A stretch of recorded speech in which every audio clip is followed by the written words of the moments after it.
Hi, I'm Audrey Smith. I'm 20 years old. I'm a junior here at CBU and a creative writing student, and I'm also president of the Creative Writing Club. And I decided to write this piece to sort of give the experience of the more painful yet also endearing nature of hope. So when I'm at home, I like going on walks a lot to kind of clear my mind whenever I feel stressed out or I feel lonely or any of those really hard emotions. And what I noticed was on the same route that I usually take, I would always pass by this hill. And it was always just kind of there, but I never actually climbed up it until I was having a really difficult time. And I found that once I actually went up it, there was this really beautiful view of the city, and I could people watch, and I could pray and meditate, and it was just this really perfect place. But there was also something kind of sad and poignant about it, but there's most importantly this peace. And I felt that something about this hill felt symbolic of hope, that it's always in the background, but you don't focus on it or reach out for it until you're in those really dark times. So it became kind of a regular place for me to go whenever I was battling something difficult. And even though it was a bit of a sad experience, I really enjoyed being able to just see all these people and all these different nature, and just seeing how God was looking after all of these little things all working together in harmony with the world. And I could feel at peace knowing that God was kind of looking out for me the same way.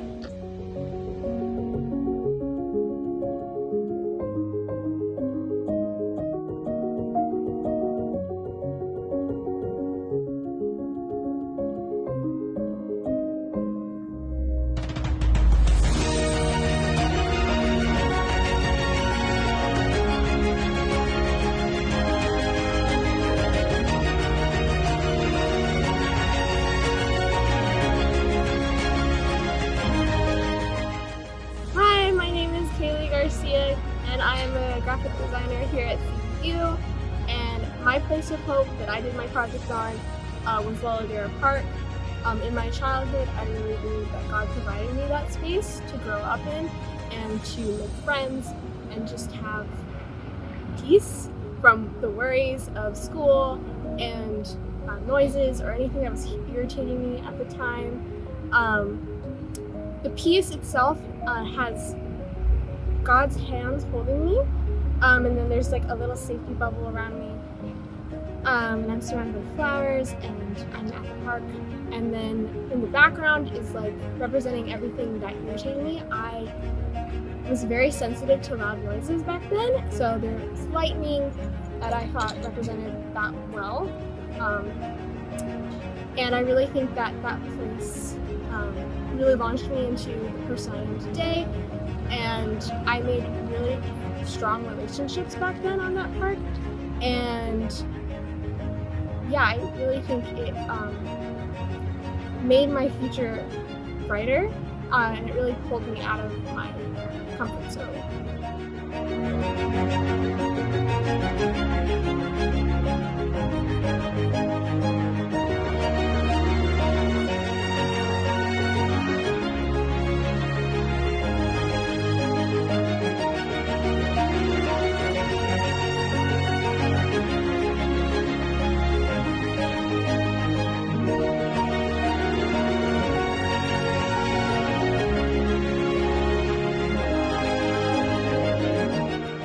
My name is Isaac Escalera. I am an adjunct instructor here at Cal Baptist University, and my piece is called It's Beautiful Once You're Out Here.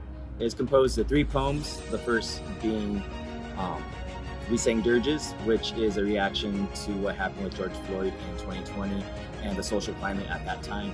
The second poem is called Quiver. It is a poem about my wife and I and dealing with pregnancy and loss and our children and just all the beautifulness and craziness that comes along with it. And the last piece is called It's Beautiful Once You're Out Here. It's a bit of a longer piece. It is sort of subverting some of the cliches and things we hear about life, about hope, and trying to get to something more raw underneath all that and peeling back the layers and looking at it that way. So once again, thank you for taking the time to read these. I hope you enjoy them.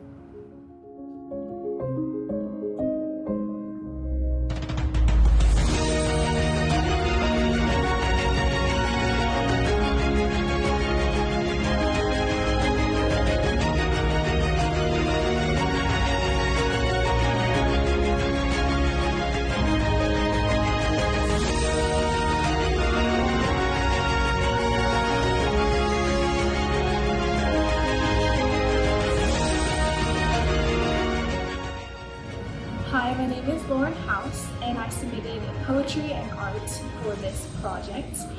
So before I was born, I found out that there was so much darkness in my life, yet there was also so much light and hope amidst that.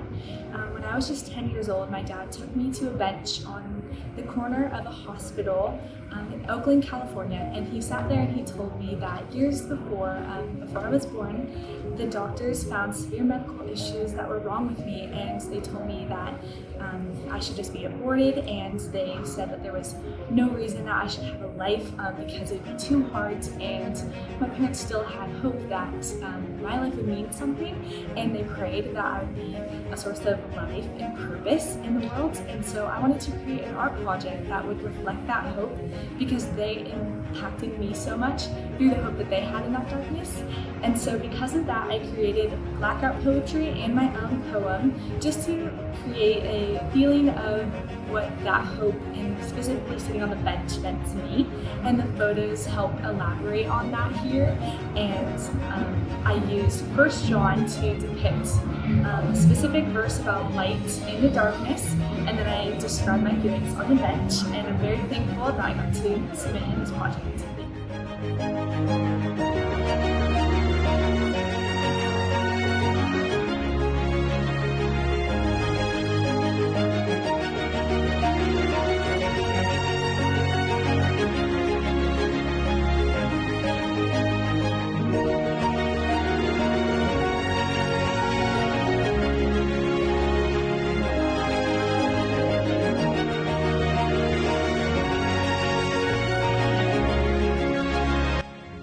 Hello, my name is Jasmine Sabiri. My project is 2 poems and some photography. Some of the photography was taken by my parents of me when I was little. We took a year-long trip in an RV when I was 6 years old across the United States and into Canada and Mexico. And when I was 4, we went to Taiwan. And we've had many other trips since then. So my place of hope is traveling on the road with my family and learning about the vast variety of culture and that we have in our country and in other countries. So the one important moment in the first poem is a time when we went to President James Madison's house in Montpelier, and there were archaeologists on the site, and they found an inkwell underneath the house. And the archaeologist, one of the young archaeologists there, was really excited about it, so she showed it to us. There were many other people around, and I asked if I could hold it, because I was very excited to learn about it. And my mom happened to be taking pictures at the time, so she has 3 consecutive photos of one of me when I was looking at it in awe, and the next of me looking up at the archaeologist, asking if I could hold it. And the third one is me holding it excitedly and carefully though. And this was an important moment. It inspired me with my love of history and culture, and the other poem talks a lot about my love of reading and writing and learning other languages as well as my own, and it's a letter to my younger self.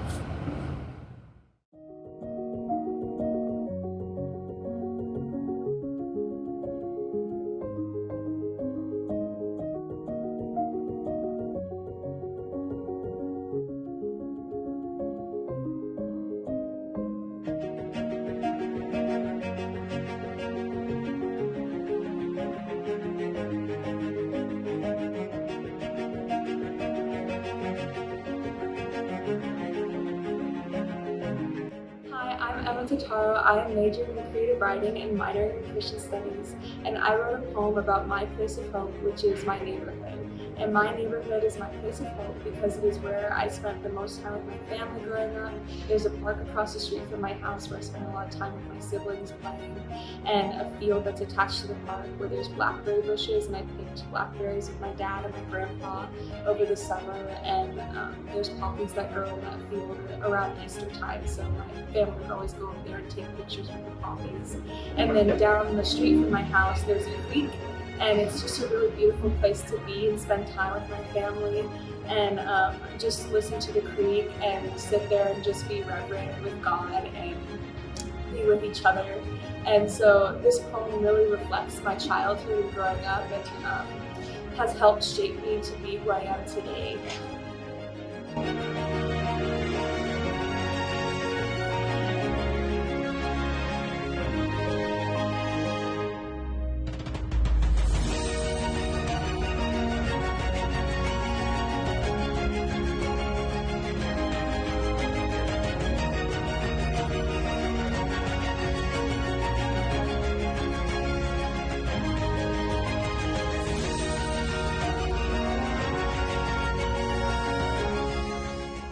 Hi, my name is Angela Garcia, and I wrote Shirley Got.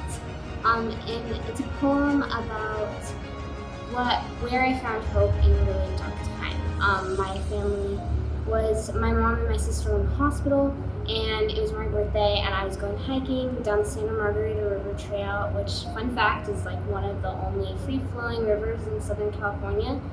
And I was just feeling very lonely, even though I had other family members with me, because my mom was gone and my sister was ill. And I just felt like God speak to me in that moment. He kind of reached down in that moment and just told me everything's gonna be okay.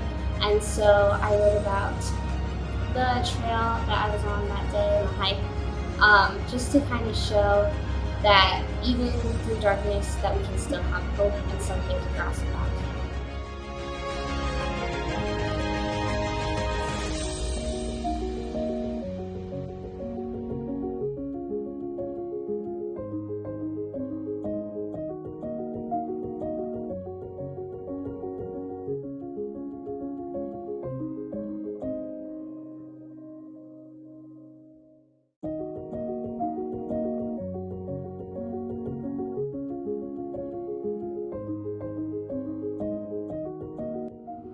Hi, my name is Emily Russell, and I submitted a photograph of a burnt-out tree.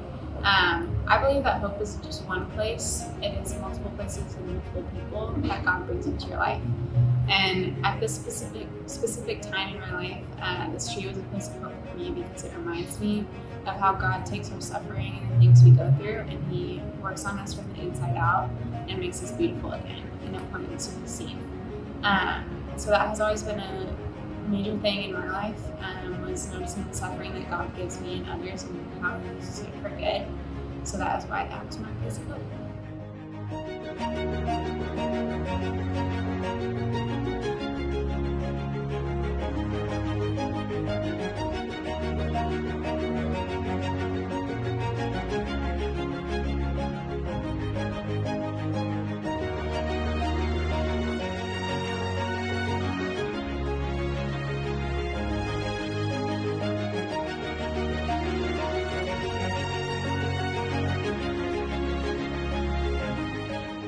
My name is Jordan McClellan, and my creative piece about my place of hope is called An Empty Church Parking Lot. The poem is reflective of my journey to finding hope in Christ.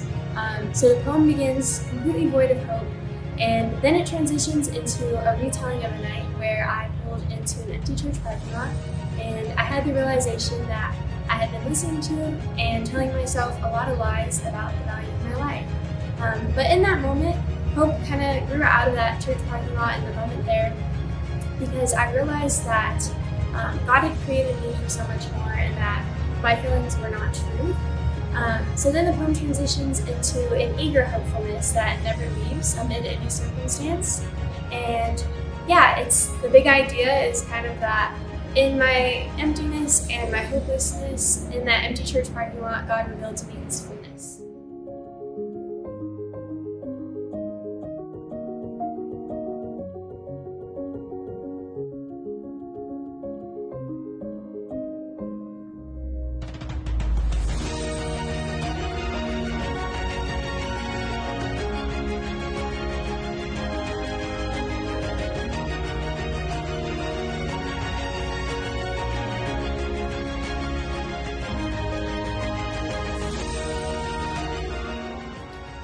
Hi, I'm Michael Ossadre, Director of the University Tutoring Center here at California Baptist University. And for this project, I've submitted a photograph of a point in Central California that has been a place of hope for me for many years. Every time I'm there, I look out, I see the rolling green hills, the coral, the rocks, the sand, the reef, dolphins swimming. It's peaceful. It's a place I go for peace. I started visiting this little beach about 20 years ago. In high school, it was an escape for me and my best friend. We would leave Southern California and drive north. We'd enter Central California with the beautiful green hills, all the cobblestone points. We'd find ourselves camping here and surfing many, many, many weekends. In college, we did the same thing. It was a place to go. About 7 years ago, my friend was killed in a car accident, and I find myself still visiting this place. I still see him streaming across the water. I hear his voice. I look out and see the sunset, and I think about all the time we spent there. Several years ago, I also had a family crisis. And when thinking about hope, when thinking about peace, I thought of this beach. And my wife and I started visiting and bringing our children and letting them have this experience of peace, letting them play in the water and ride the waves, listen to the birds and the sounds of the ocean, smell the air. It's a place that embodies all the things that I think is peaceful about where we live, about our beautiful state, and the things that bring me peace in life. So as I get older and reflect and I find peace in my life, I find myself coming back to this little point break. I find myself raising my family here. I think about what the future might be like, how the future might be different for my kids, and how this place will bring inspiration to their life as well.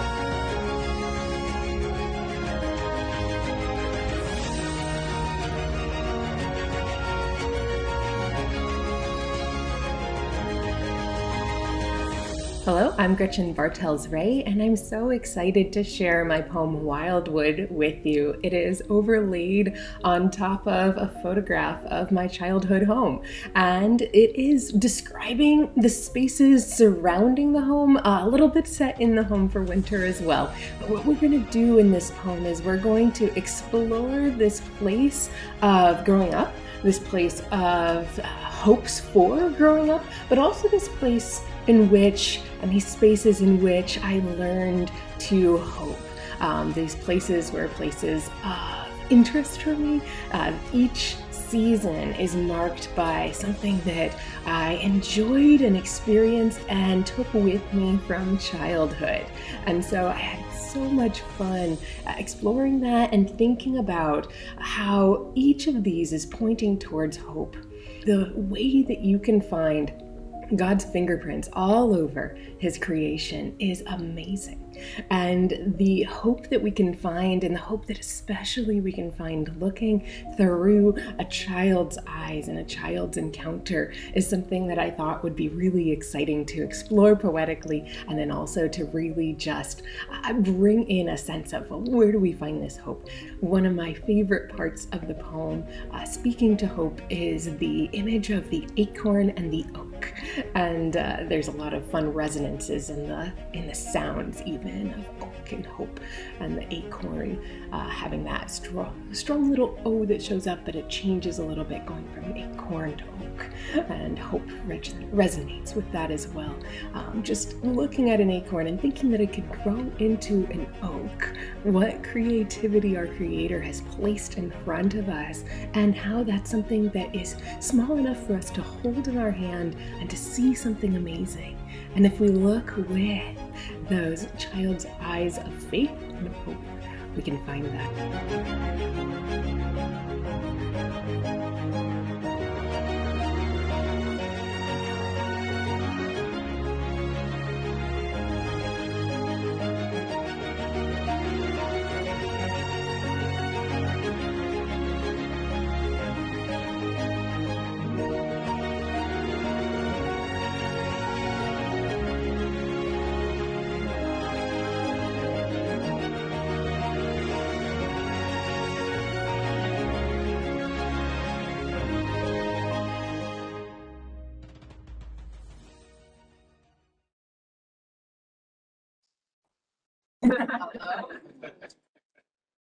Ready to go?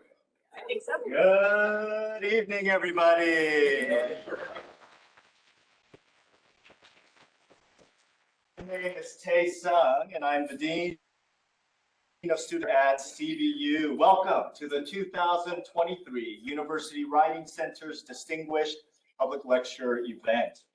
We are absolutely delighted that you can join us here on campus and apparently online with a little bit of an echo.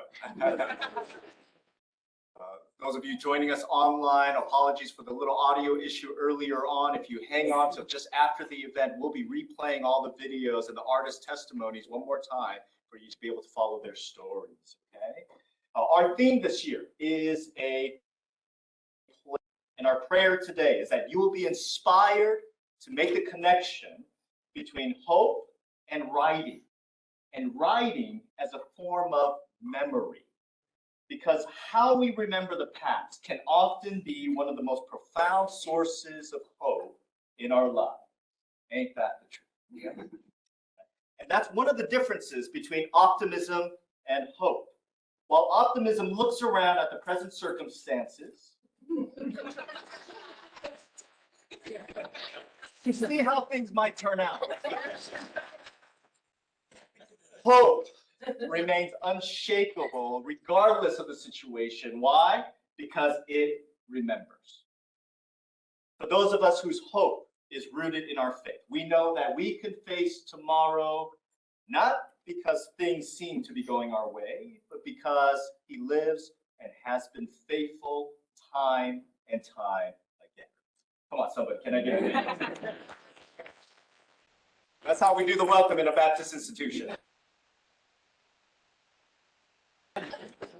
We have some people we need to remember to thank for making all this possible. First, I hope you had a chance to meet each of our artists during the reception today. To our CBU students, staff, and faculty who contributed their art for the gallery, let's give them up. We're hoping that some of the, even the ChatGPT art piece provoked some conversation about what good art looks like, right? None of a tremendous team, and I've got one to brag about. I'm going to ask them to stand and wave just really quickly, but where's Steve Nielsen, right? My co-dean over the Office of Student Success. Michael Sachuk, right? My director of the Tutoring Center and my right-hand man right there. Our department secretary, Emily Golden. This woman really does it all. Every detail of tonight has been handled by Emily, and so thank you. And we have some of our writing coaches here tonight. And please, for our writing coaches around, and just wave.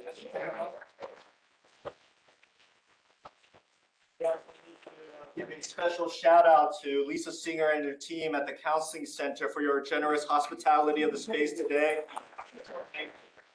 Visit the Career Center, wonderful resources available for you students. Okay? We are also especially grateful to our co-sponsors this year, Dr. Lisa Hernandez, Dean of the College of Arts and Sciences, who couldn't join us tonight, but was part of our events earlier today. Dr. Robin Duncan, Dean of the and most important, Dr. Tim Gramling, Dean of the School of Business. Thank you so much. And most importantly, we remember our Provost.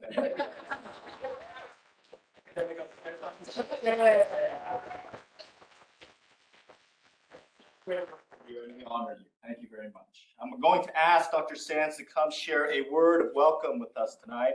And then Dr. Robin Duncan will come up after to introduce our distinguished guests. Dr. Sands, thank you.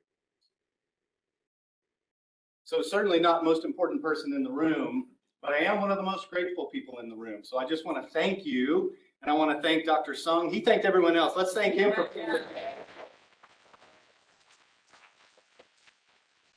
So you can imagine that if you work in a university setting, nights like tonight are actually just so fantastic.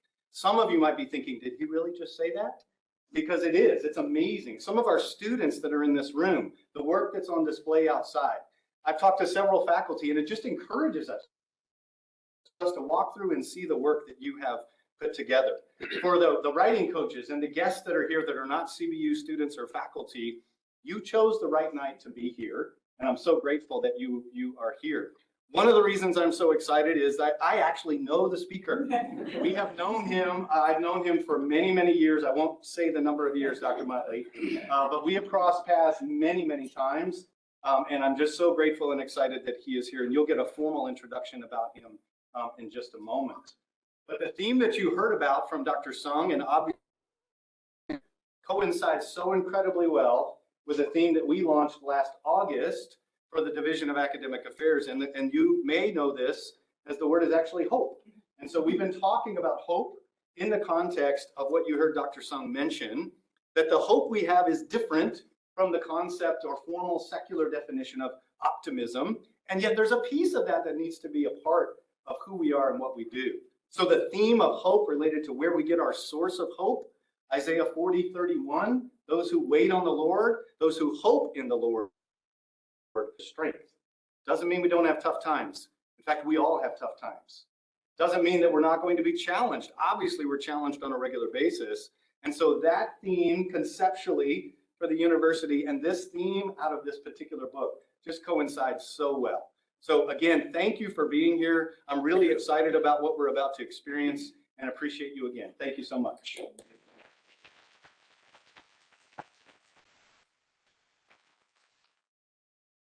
Hello, good afternoon, good evening. My name is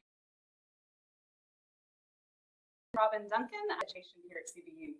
It's my joy to introduce our guest tonight, Dr. Eric Motley, who I count as a dear friend. And I'll tell you a little bit more personally about that in a moment, but first, an official introduction. Dr. Motley earned his bachelor's degree at Stanford University in Birmingham, Alabama in political theory and philosophy. He earned his PhD in political philosophy from the University of St. Andrews in Scotland. He currently is the Deputy Director of the National Gallery of Art in Washington, D.C., where his responsibilities include developing and deploying a strategy for the museum through civic, cultural, and philanthropic partnerships. Previously, he was the Executive President of the Aspen Institute, a global nonpartisan think tank. And before that, he served as a special assistant to the President George W. Bush. Tonight, we're celebrating him as the author of his memoir called Madison Park, A Place of Hope. Madison Park is a community on the outskirts of Montgomery, Alabama. It was founded by freed slaves soon after the Civil War. Madison Park is a community he describes in the book as a place brimming with hope and the American dream, despite the heartbreaking stories of racial injustice and segregation. Eric says that Madison Park, and really the people of Madison Park, was the courageous thread that stitched his life together, teaching him everything he needed to know about the hope for his journey and become the youngest person to ever serve as special assistant to a U.S. president. Dr. Motley is clearly an accomplished man, both professionally and personally, but I didn't need to read that bio to tell you that I knew he was special. I'll count the years. It was 30 years ago, we were, I don't know, 2 or 3, right, when we entered college? 4. But when we were freshmen and Dr. Sigurd Bryan's Old Testament class at Stanford University, and I knew immediately he was special. And Eric is special because of who he is at his core, not of what he has done or accomplished in his lifetime. So if you'll allow me, I'll provide a little more personal introduction to complement his professional CV. Eric, for the entirety of our undergraduate degree, was a true friend as one could have. Eric was full of hope and joy, still is. But he would come into the CAF casually and just say to me one day that, oh, you know, hey, good evening, how are you? What did you do today? And Eric would say something casual like, oh, I raised $10,000 for our student government speaker series. How was your day? I would say something like, I put bubbles in the fountain. Don't do that, students. That's not a Or he would say something like, would you like to go to the chapel this evening? And because I have a key, because of course he would have a key to the university chapel, and we could play the organ and sing, because of course he could play the organ and sing. So we We laughed for many hours and had a lot of fun memories then. And if I'm honest, the entire Duncan family, my family, enjoy living vicarious adventures. A little bit of a legend to my kids, and even my husband and I, we're honest. I wish you could sit with me and listen to his escapades. Everything from golf course adventures in Scotland, dinners with supermodels, dining with royalty, experiences in the White House, a 17-year friendship with a notorious RBG, a pen pal he had for 25 years that he met when he was 5 years old. These aren't my stories to tell, but if we took time, you would laugh and probably even cry. But there's a thread relationships, inquisitiveness, learning, and giving back. This man loves the Lord. He is kind and gracious to all people, living his life to the fullest, continuing that legacy of hope lived out and instilled in him by the people of Madison Park. Eric has had an impact on my life like few others. Eric makes people feel hopeful. He invests in other people's lives, just as his book celebrates those who invested in him. Even recently, our daughter had an English assignment here at CBU, and she phoned Eric and asked if he would give an interview, and he was gracious with his time. Friends, my family really likes Dr. Eric Motley. But it's our friend Eric, the person who my family and I love the most. Eric, you're a joy and a blessing to those who have the privilege of being around you. Students here tonight, I encourage you, listen to his story, be inquisitive, ask questions in life, and write your own story. Each Christmas looks forward to a Christmas card from Eric. Many of them are hanging up here tonight, some of them fell. And whether it's a story or a poem, we look forward to his writing. So those of you, those writers out there, continue. So one of my favorite lines was from A Christmas Story in 2011, when Eric wrote right after the passing of his grandmother. He wrote, this is Eric's word, I realized that the best investments are made in people, and the greatest gift in the world is love. George and Mamie Motley, his grandparents, were extraordinary people, and though they made big investments and derived much pleasure from giving, and ended up giving the greatest gift in the world, love. Students, as you listen today, my prayer is that you see in yourself the investments others made. I encourage you, choose to live your purpose in the hope of Christ. Thank you, Eric, for writing your story and sharing it with us. And please join me now in welcoming my friend, our guest, Dr. Eric Motley.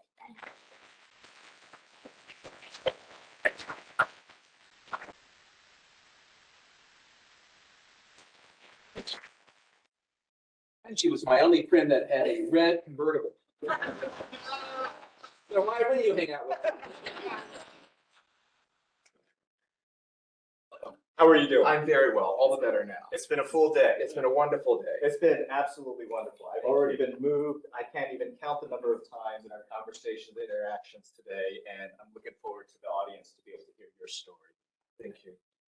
The mission of the University Writing Center is to cultivate purpose-driven writers, influencers. And so each year we want to bring in a distinguished writer and guest who embodies this mission very well, right? People who, right, and part of what we want to do is students may know the Writing Center is a place where you come to get help on your assignments, right, on your essays and things like that. But we want, in these moments and these opportunities, to connect the dots between what you're doing in the classroom and what you'll be doing when you leave CBU, right? The connection between writing and the real world.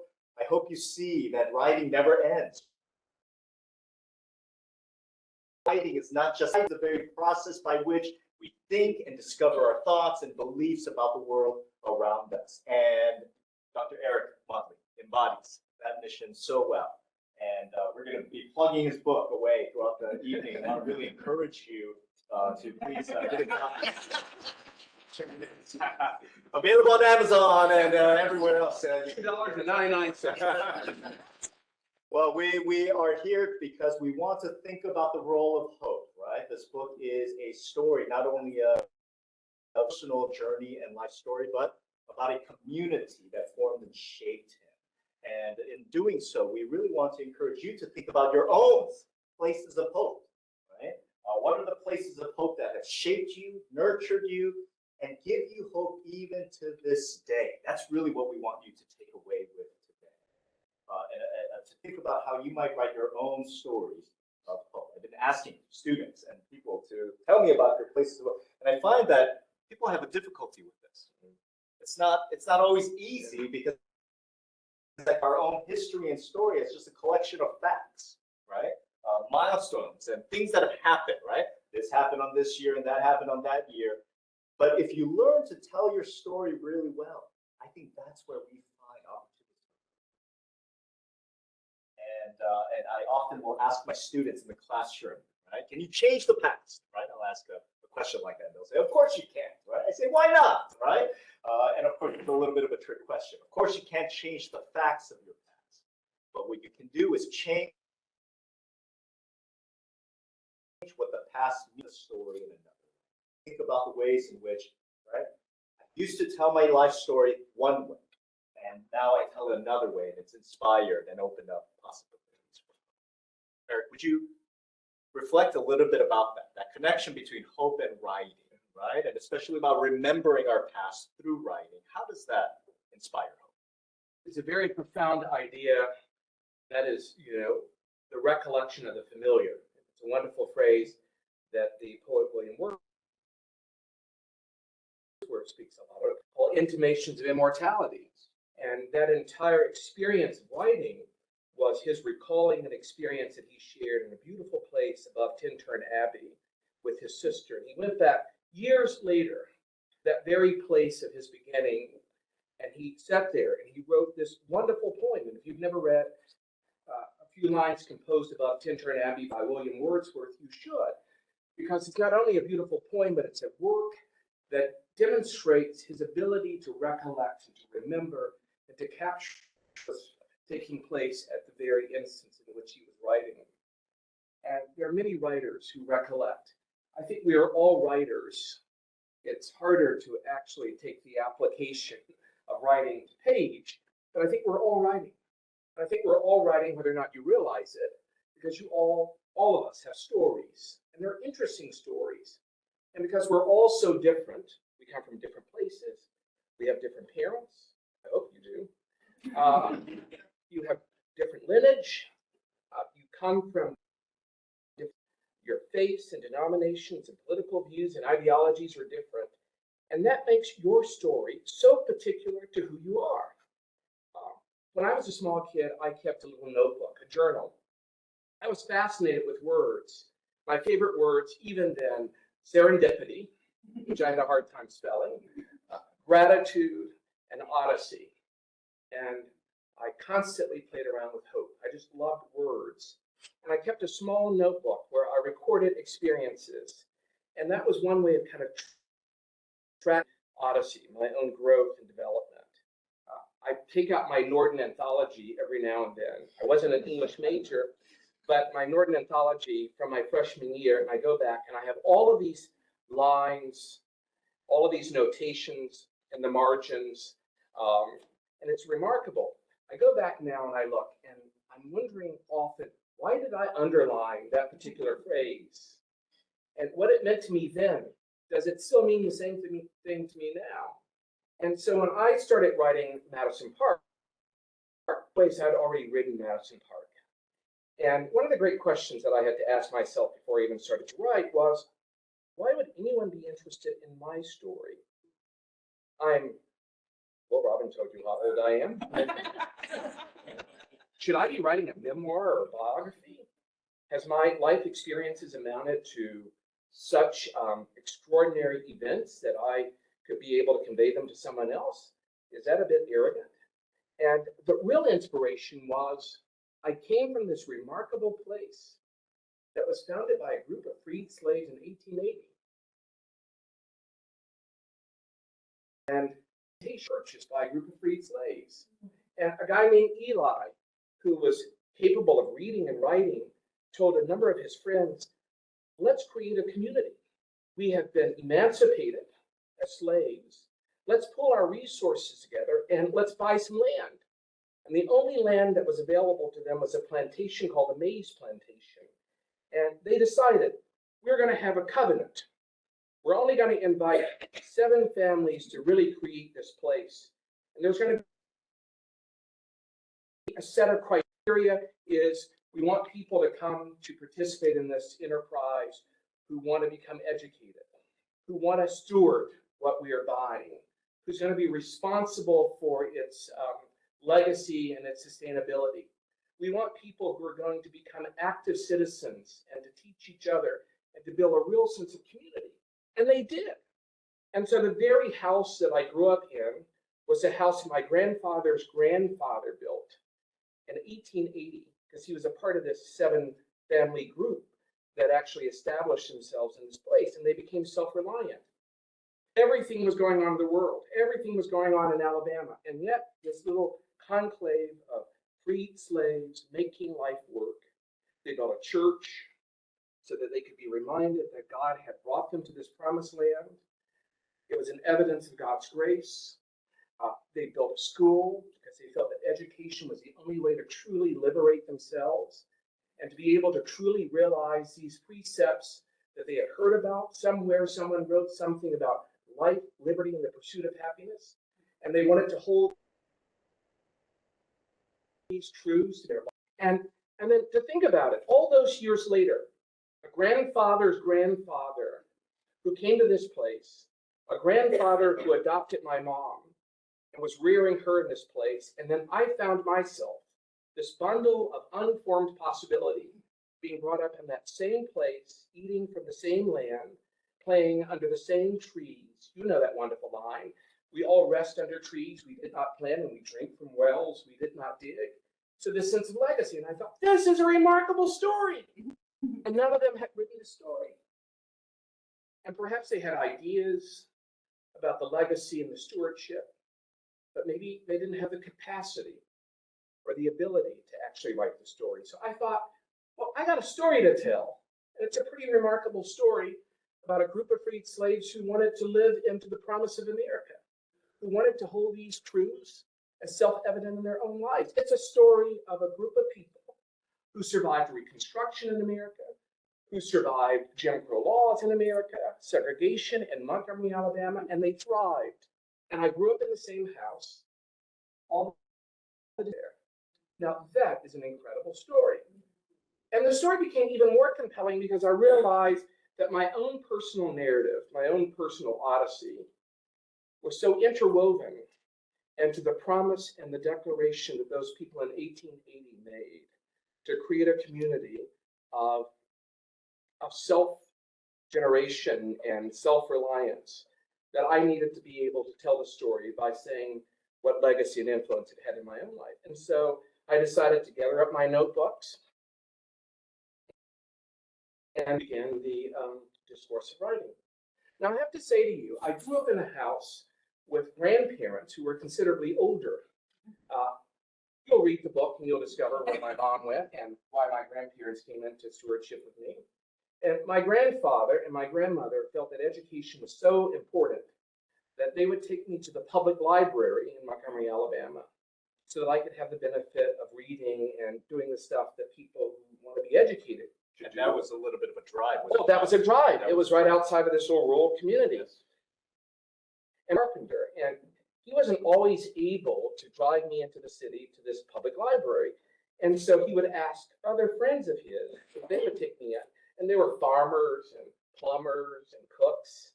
And on Saturday mornings, they would drive me into the city to this public library. Now, mind you, the beauty of that entire narrative in itself, it's a sonnet. The entire beauty of that 4 or 5 lines is that none of these people had ever been into the Montgomery Public Library. That my mother, having grown up in Montgomery, was not allowed to go into the Montgomery Library because Blacks were not allowed. And so I was the first person from this town to be able to go through the doors of the Montgomery Public Library. And they would drive me and they would sit in their cars and wait. And I would go in and build pyramids of books, and be it, you know, Shakespeare or whoever, people that I'd heard about and knew very little about, like Shakespeare.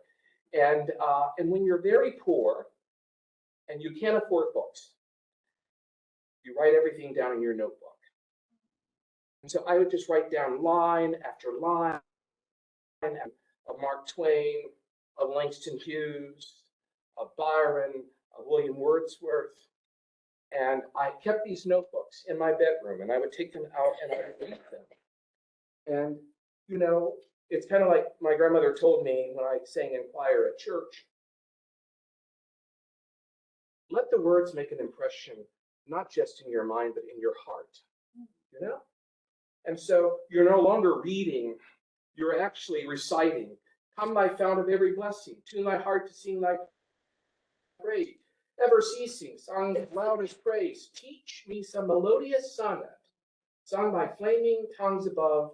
Here's my heart, oh take and seal it for thy courts above. And so my love and fascination with words came to have an incredible impact on my ability to remember. Because remembrance is what you have when people take everything else away. Yeah. Thank you. What I like about that is just even in telling your own story. You can't tell your own story without telling the story and the neighbors. And I think about the one neighbor who would come and sneak in the middle of the night and fill up your grandfather's gallon salary. Yes, and you didn't find that out until years Yeah. later Yeah. that you would do that so that you could make it to the public library, right?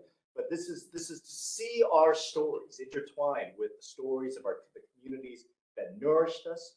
I think when we tell our stories in that way, it inspires great hope. I want to jump ahead to your college years a little bit. Before you do, yeah. let me just say that you will come to discover when you start recording your own story that you're woven into the stories of so many other people, that it becomes not just your narrative, but the narrative of people and place. You'll also come to realize that life is filled with what I call incidents, accidents, and providence. And that much of it is not truly realized or appreciated until you kind of look through the rear view mirror of life and you retrace all of your steps. It makes me wonder how much of my own struggle with who I am stems from not having remembered well enough. So thank you. I want to ask you to read a passage from your book. You're only testing my reading. This is from chapter 21. It's when you first arrive at college. And I'm going to ask you to read this passage here, and we're going to talk a little bit about your years in college, if that's all right. Yeah. You want to hear the book? Okay. I got to tell you, everybody who picks up the book and start reading, they've all told me it's so good, right? The stories are so good, so vivid, and it really models for us. I'd love for you to read that. On a fine August morning in 1992, I drove through the Georgian colonial gates of Stanford University as triumphantly as Napoleon returning to Paris. With a pocket full of scholarships and the money hoarded from a lifetime of neighborhood jobs, I felt rich as I cruised slowly up the hill in my 4-year-old Mercury Grand Marquis. Others might have zipped around campus in a shiny top-down Miata or BMW, but no one could deny that my burgundy sedan, only slightly smaller than a Bradley tank, made for a commanding presence. Not enough to be embarrassed driving such an uncollegiate car. I don't necessarily recommend it to others, but I don't deny that my off-to-college '88 Grand Marquis became a part of who I am. My Napoleonic pretensions masked my fears of the unknown challenges that this new world would pose for me. I decided before leaving Madison Park that I would throw myself into college completely and in everything conceivable, holding nothing back. I was determined, in Thoreau's words, to live deep and suck out all the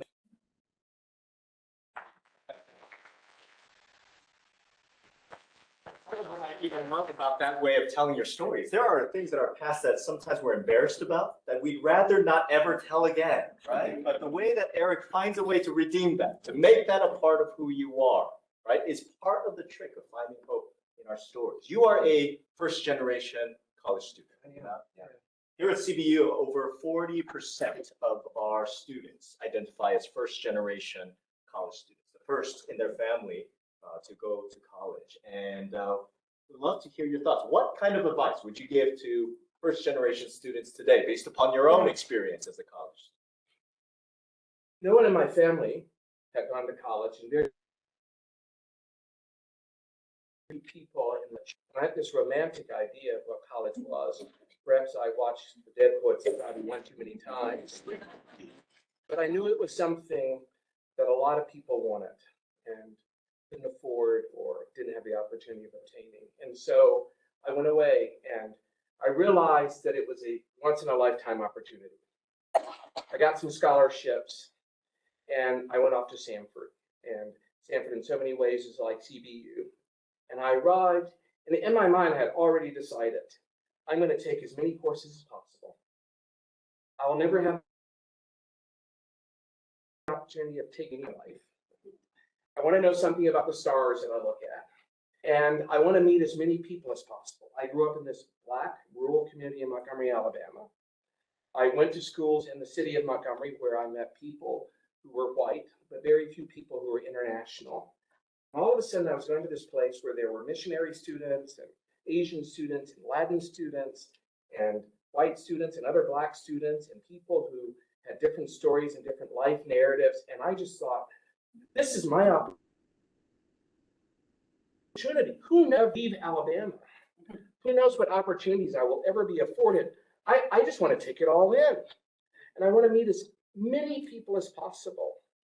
And when I arrived on campus, I saw the spires and the towers and the bells were ringing and the grass was green.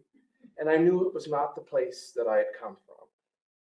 And one of the things that you did when you arrived is, in your story, time and time again, you sought out mentors. And this is something that we've been thinking a lot about here at CBU too. Even how do we give our students permission to go out and find mentors to speak into their lives? Because for you, your mentors were instrumental to opening up doors, opportunities, right? New books and ideas, right? For you to be able to write your story the way that you have.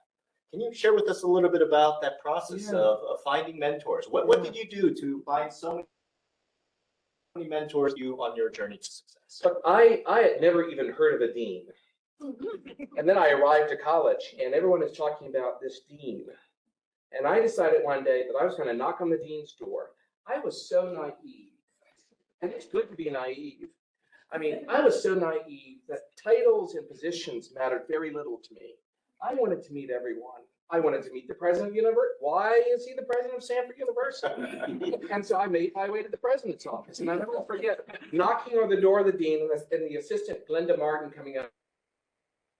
I said, I'd like to meet the dean. And she goes, do you have an appointment? And I said, no, but I'm here. Is he available? And he came out. His name was Dean Roderick Davis. He came out, very highly educated man, gregarious and warm. And I was sharing with some deans, all the deans and I had lunch today. And we had the good fortune of sharing stories and reflecting on the college experience. And I said, 30 years ago, I met this man. And he was a dean. And he didn't teach me in a class. And knocking on his door opened up a world of possibilities. The summer that I was leaving to go away, my first summer, he purchased me several books and he said, have you ever read James Baldwin? Have you ever read Emily Dickinson? Have you ever read Langston Hughes? Here are a couple of poems and books that I'd like you to take and read over the course of the summer. And when you come back in the autumn, let's get together. Let's talk about what you've experienced, not read, but experienced. Because good reading, place, and people. And this past weekend, over the course of 30 years, we've spoken almost every week. And when I went to Scotland, he visited me there, Roderick Davis, and now he's in his last days. And so I went and I spent the weekend sitting in palliative care, reciting Yeats to him and reading lines from poems that he gave me, listening to music that he exposed me to, took me to one of my first classical concerts, and in my own way expressing gratitude present. And sitting quietly when you're with the dying awakens within you not just wild imaginings of the past, but an incredible sense of gratitude. And when you really stop, and you should stop because we're so busy, and you should start retracing all of those steps that you've taken in life. Had I not gone to Stanford University because I got the scholarship, I wouldn't have sat next to this person who was from Tibet. And had I not taken the course with Stephen Epley, I never would have discovered Samuel Johnson and how he created the dictionary. And had I never had the courage to knock on the dean's door without an appointment, 30 years of my life would be less complete. Think about that. And you can do the same thing just to have you not met this person? Have you not dated this person? Maybe it didn't work out. But because it didn't work out, you met someone else. And life is just filled with all of these Serendipity. Or providence. Providence, yes. So there's a wonderful line in a poem called Desiderata, which is Latin for things to be desired. And it's by Max Ehrmann. And he says, "You're no less than the trees and the stars. You have a right to be here. And whether or not you realize that the world is it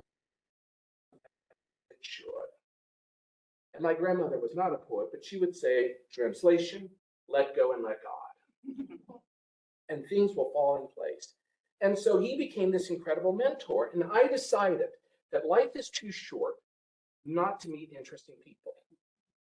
And life is too short to wallow in shyness and to hide behind the walls of importance. Just meet them. Because they put their pants on the same way. And the likelihood is that they came from a family where no one had been to college and would pull resources together to put gas in a car. Who knows what their story is, but you'll only know if you meet them. And so that's really true, even for our students here. I mean, we often talk about our students being first-generation college students, but if we took a poll of our faculty, how many of them were first-generation college students? That number is absolutely significant as well.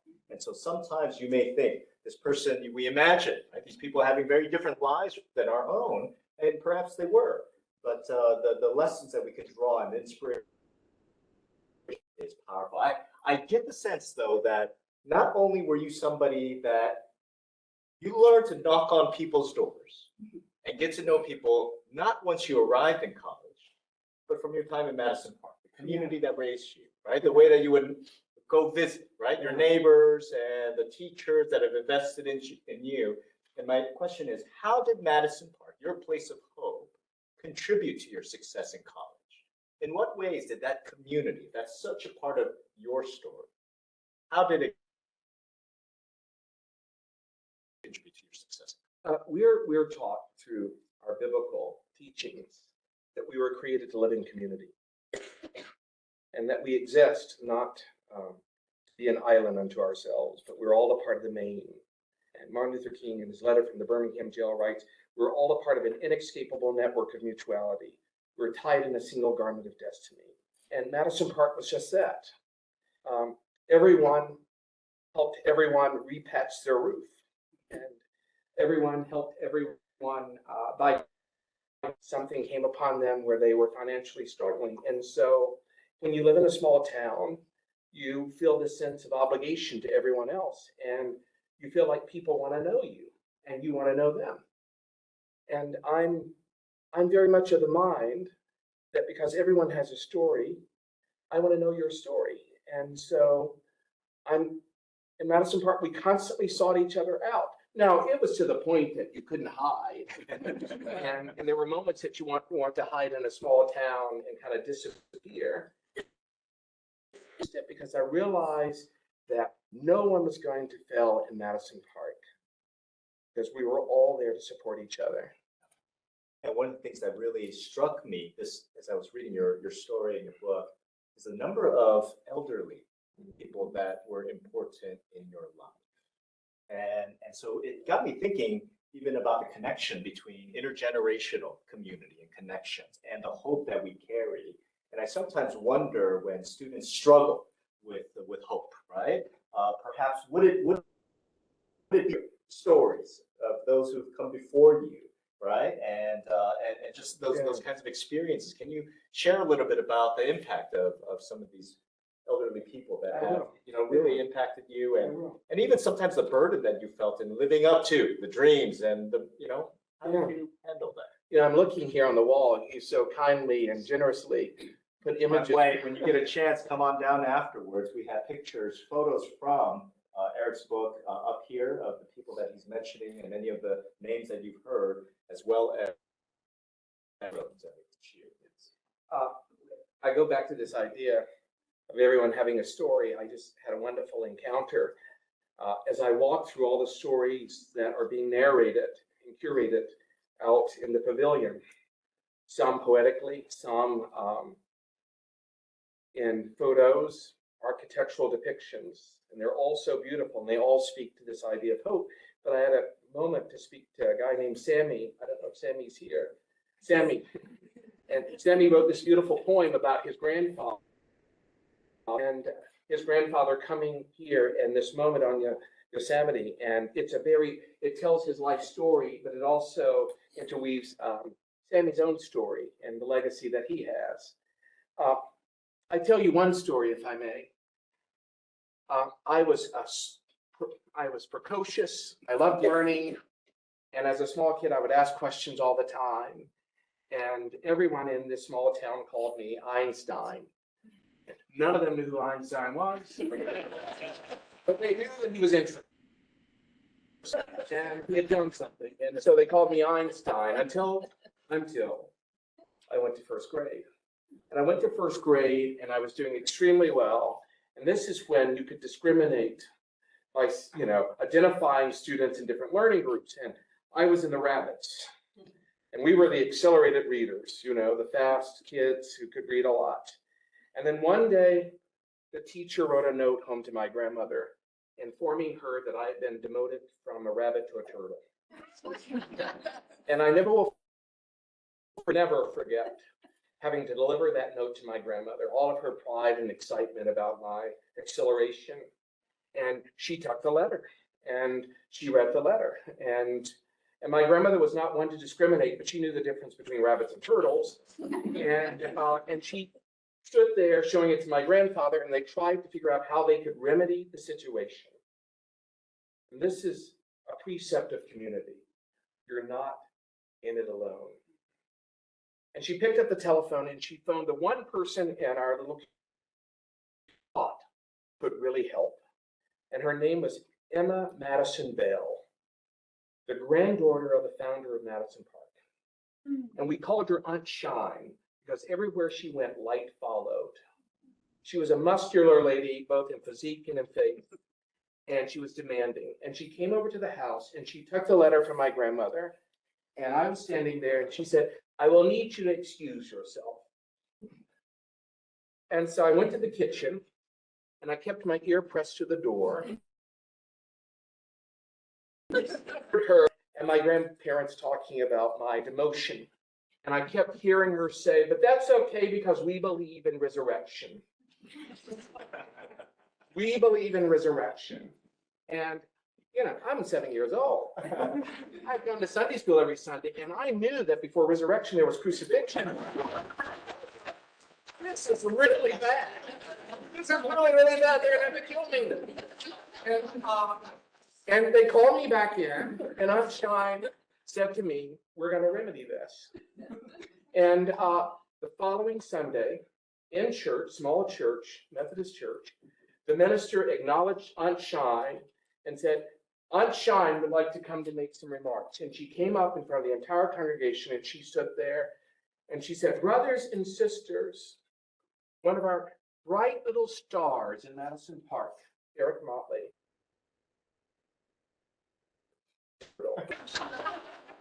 And this enormous sense of embarrassment overtook me. And she said to me and to the entire congregation, "But we believe in resurrection and we are community. There are two things that I'm going to do, but I need your help." And these are the two things she did. One was she invited the entire congregation to come by the Motley house that afternoon between 2 and 4 to drop off any reading matter that they had. She said, "We're going to build little Eric Motley a library." And then another drive was taking place at my house. Someone brought a 1942 Life magazine, Encyclopedia Volume L. Just L. Just L. That's all they had at home. Sacrificial love. Whatever you want to know about L, I'm your guy. And And someone brought by a wonderful volume of English poetry. Mine is his table of contents or index, but richly sewn with Keats and Wordsworth. And I wrote down the first poem and I committed it to memory. There was a time when meadow, grove, and stream meet it seem, apparelled in the freshness of a dream, as it were, it is no more. The rainbow comes and goes, and lovely is a rose. And this I know, where'er I go, that there has passed away a glory from the earth. The second thing Aunt Shine did was she organized her sisters. There's a photograph up here, her 3 sisters, and they came by my house every day for 2 years after school to tutor me. They were all retired teachers, having been already some 30 years. And we started every session with my having to stand and recite the entire Declaration of Independence, the preamble to the Constitution, the Apostles' Creed, because these were precepts. You're Black, your grandfather's grandfather founded this place. All of your rights will be abolished unless you know your Constitution. And if you're uneducated and you don't care about the preservation of democracy, then I'm going to stop tutoring you. But if you want to know your Constitution and it means something to you, understand it. And so I had to learn the Declaration of Independence and Constitution. And the Apostles' Creed was an affirmation of my faith. And then she had me to recite James Weldon Johnson's Lift Every Voice and Sing. And then we moved to science and to Latin and to Greek. Now, none of these people spoke Latin and Greek, so my Latin and Greek is informed by people who never spoke it. But for 2 years, they committed themselves to the restoration of my status as a rabbit. And they taught me a lot in the process. And at the end of her life, Aunt Shine was sick. And my grandmother phoned me and said, you should come home this Easter. I was at the White House. I was working. She said, Aunt Shine is dying, and you should come and see her. And I came home, and I made my way through the cornfield and down Motley Drive and up Fuller's Road, and I cut across the berry patch, and I went to Aunt Shine's place. And she was in her room and in her bed, and her niece said to me, she's not talking anymore. Shine up. And I went in and I stood there. And as I was making my way, in my own mind, I was retracing gratitude, but I was also retracing all of these credentials. I've gone to Stanford University, full scholarship, presidential scholar. I was the first Black to integrate the Greek system there. I go off to the University of St. Andrews in Scotland and get a master's and PhD, and I'm at the White House. I'm going to Aunt Shine, who restored me back to rabbit status. And I went there and I touched her hand and she spoke. And she said, I want you to know that if you think that I am proud of you because you work in the White House, I'm not.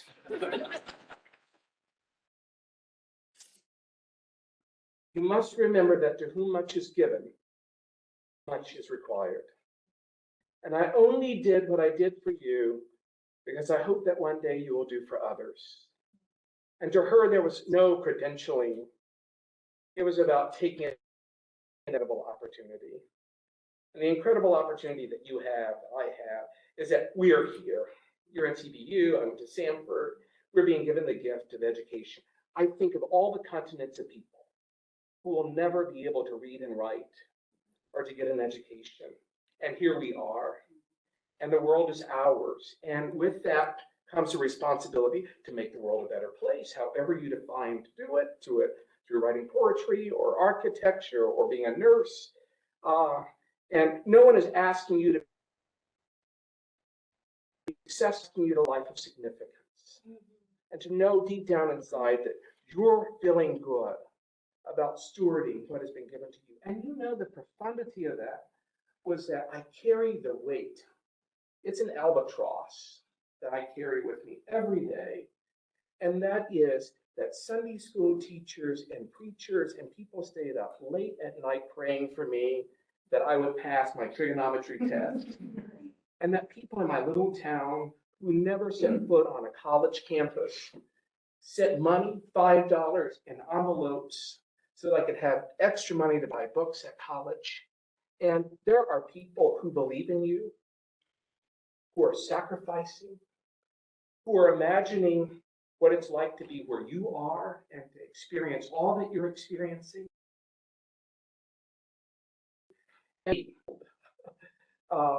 And full awareness that you actually owe something to them. And it shouldn't overwhelm you to the point that you feel that it's an obstacle. If anything, it should be a continuous inspiration to you that someone believed in you, believed in me enough that they invested something, be it a prayer or thought. And here we are, you know? And I carry those old ladies with me. When I went my first day at the White House, Dr. Song, Dean Davis, the dean, purchased me my suit. My debate coach gave me a briefcase from high school, from junior high school. And I arrived and I got to the gate, and all of a sudden I'm walking in and Secret Service came out and said, "Sir, we need your credentials, your name and your driver's license." This is my first day at work, and credentials. And I stood there and I gave them my driver's license. And all of a sudden, I felt this push. And I realized that all of Madison Park was behind me. You know? They had arrived with me. Because they came everywhere we go. On that note of gratitude, I'd like for you to ask maybe to read these final paragraphs in your book, which is in the final remarks. It's here wherever I go.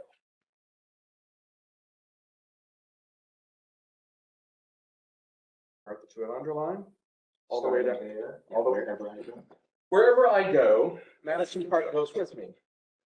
When I reflect on the roadblocks that I faced, I'm so grateful for the Madison Park community. They set me on a different path than the external features in my life, my race, rural Southern roots, the absence of biological parents. I was adopted. All those things would seem to predict.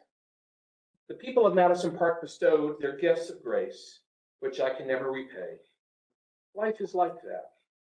Blessings come at us so relentlessly, we're forever in a deficit position. We never get all the thank yous or goodbyes properly said, which leaves each of us living with the burden of gratitude. For as long as I can remember, my indebtedness to others has been a prism through which my life experience. That awareness has served to keep my vanity at bay and impel my concern for others.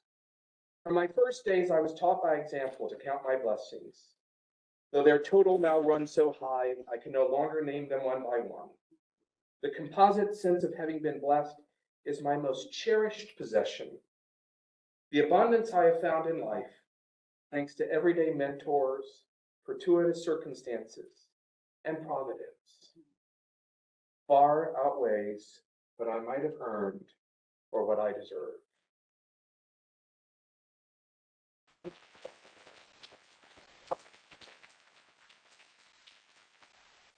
The book is called Madison Park, A Place of Hope. Will you join me in thanking Dr. Motley one more time?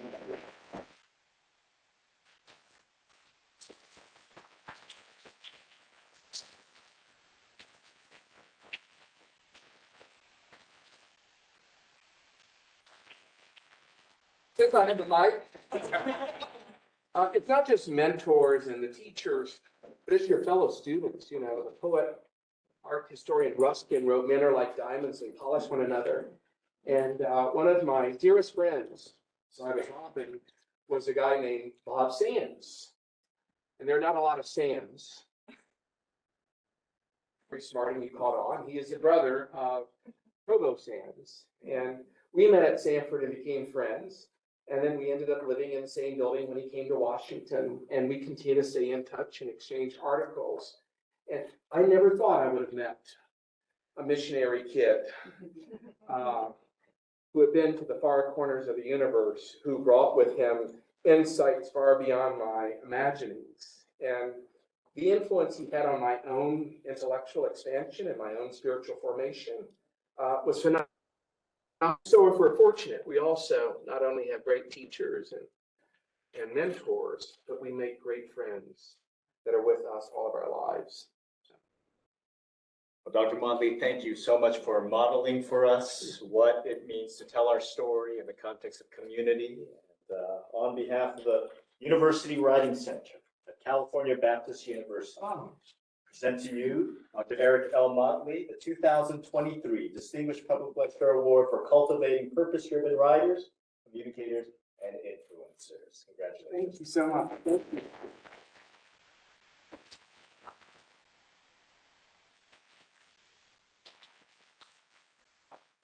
Sorry. Thank you.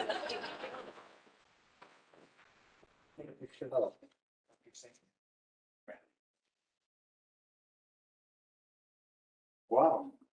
Can you get this in my suitcase?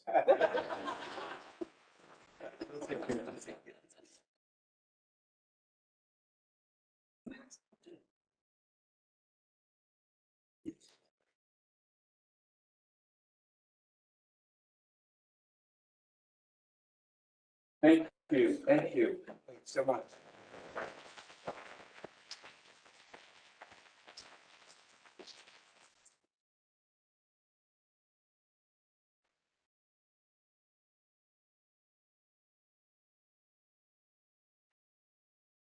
So greetings, everyone. I'm Tim Gramling. Of course, I'm the Dean of the School of Business. Just a moment, I'll close us out in benediction. But I wanted to thank all of you who joined us, of course, on campus and online. We wanted to encourage you to stay for the reception right afterwards. Which those who have a copy of Dr. Motley's book, you also could come to the front to have it signed. With that, let us pray. Lord, we are thankful today for this wonderful man who has trusted you and who you placed in the community. It bears witness to the power of prayer, perseverance, power of encouragement, and of looking out for someone else. Father, we thank you for this model that reminds us of the Word of God. Ultimately, we are held accountable based on how we love one another, not just based on what we accomplish for ourselves. I pray that you would encourage our speaker and all of us. And most of all, as much as we now have encouragement to remember, I pray, God, that you remember us. Remember us in our lowest state. Remember us in our challenges. Remember us, oh God, in every situation we face. And speak to us again afresh, that we may be reminded of your promises and trust them forevermore. Now you're able. We ask you to do it in Jesus' name. Amen.